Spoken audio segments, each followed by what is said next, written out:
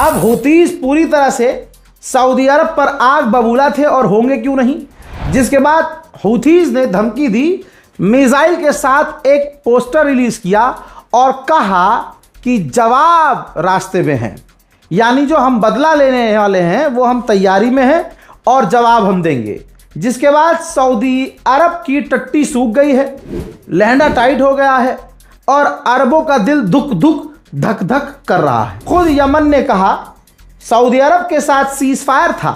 Yemen मतलब Houthis, Yemen की सरकार अलग है यमन में ही और हूथीज अलग हैं।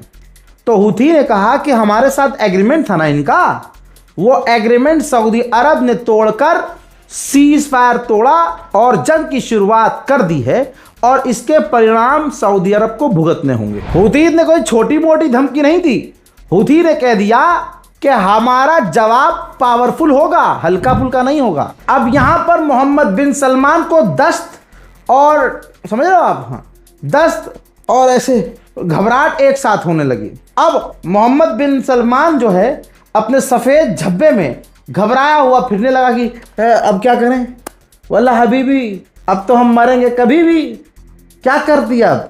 अब टेंशन में आए तो फिर यमन की जो सरकार है उसको पूरा फंड करने वाला सऊदी अरब है। तो सऊदी अरब ने यमन की सरकार को कहा कुछ तो करो जिससे हम अपना पिछवाड़ा बचा सकें।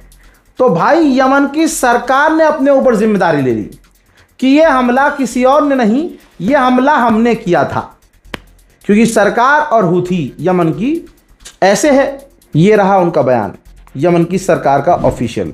बिस्मिल्लाहिर्रहमानिर्रहीम, अल्हम्दुलिल्लाह वस्सलातु वस्सलाम अला रसूलिल्लाह मुहम्मद इब्न अब्दुल्लाह सादिक़ुल अमीन। क़ाल तआला उज़िना लिल्लज़ीना युक़ातलूना बिअन्नहुम ज़ुलिमू वअन्नल्लाहा अला नस्रिहिम लक़दीर। सदक़ल्लाहुल अज़ीम। बयान अल-क़ुव्वत अल-मुसल्लहा अल-यमनिय्या लिमुंतसिबीहा बिशक्ल ख़ास वलिश्शअब अल-यमनी बिशक्ल आम। लक़द हावलत अल-हुकूमह अश-शरइय्या अल-यमनिय्या बित्ताआवुन मअल मुज्तमअ अल-इक़लीमी वद-दौली वबिकुल्ल अल-वसाइल अद-डिप्लोमासिय्या वल-क़ानूनिय्या इक़नाअ अन-निज़ाम अल-ईरानी व मिलिशियात अल-इंक़िलाब अल-हूथी फ़ी सनआ बिल-औदति इला जद। अब इसके बाद ये तमाम बेकार कीजिए, सबको समझ में आ रहा है कि ये काम सऊदी अरब का है। अब अंसारुल्लाह जो हैं उन्होंने कहा कि सऊदी अरब ने जंग छेड़ दी है और उसके प्रॉक्सीज ने जंग छेड़ी है, यानी यमन की सरकार ने, परिणाम भुगतने होंगे। और याद रखना, अगर बाबल मंदेब बंद कर दिया ना हमने तो ईंधन पेट्रोल डीजल के दाम 200% बढ़ जाएंगे, जो तुम झेल नहीं पाओगे। तो दोस्तों अब इस चीज़ पर भी नज़र रखनी पड़ेगी हमें कि यमन और सऊदी अरब के बीच क्या चल रहा है। फिलहाल आपकी क्या राय है? फिर से एक लाइन खींची है, आप सऊदी अरब के साथ हैं या यमन के साथ, यमन के हूथीस के साथ? कमेंट ज़रूर कीजिएगा। जय हिंद।